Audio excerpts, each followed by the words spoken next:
fais quoi, Marie? Ça c'est mon projet de BD, tu vois.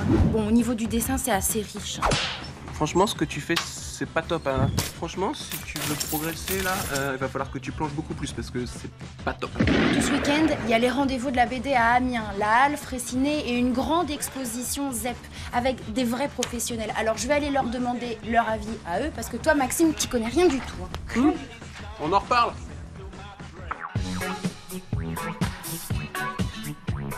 Et la première bonne raison de venir au rendez-vous de la BD, eh bien cette année, c'est de découvrir l'exposition ZEP.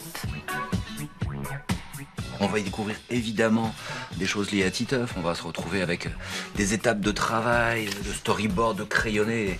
Et par exemple, une sublime planche originale ici d'un Titeuf ceinture noire du cerveau. Et puis on va voir aussi un certain nombre de dessins liés par exemple à la musique, une de ses grandes passions.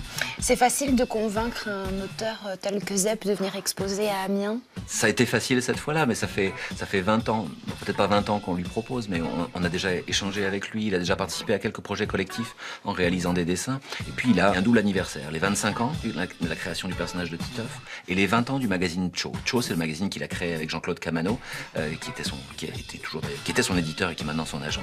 Quand il a vu qu'on avait cette envie de faire à la fois un travail sur les 20 ans et lui proposer l'affiche, il a dit oui. Et là, ça a été très simple.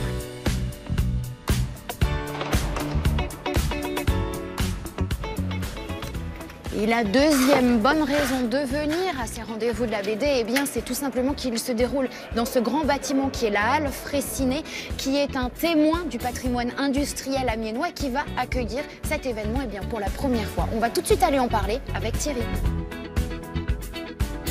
C'est la 23e édition, mais je pense qu'on peut carrément dire que là, c'est vraiment les nouveaux rendez-vous de la bande dessinée, puisque pour tous ceux qui nous connaissent, on avait l'habitude de fonctionner avec des espaces qui étaient préexistants, une bibliothèque en l'occurrence, et on essayait effectivement de s'approprier un espace. Et là, en fait, cette fois-ci, on est créateurs de tout. Donc on est très content parce qu'en fait, on réunit sur un seul espace absolument tout ce qu'on fait. Et donc on est cette fois-ci à peu près sûr que le public va pouvoir se perdre, déambuler entre ces vagues, mais voir absolument tout ce que nous avons préparé pour eux.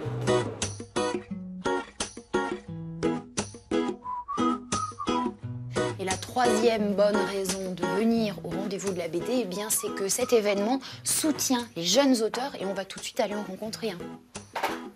David, quand vous êtes arrivé dans le festival, vous étiez un tout jeune étudiant.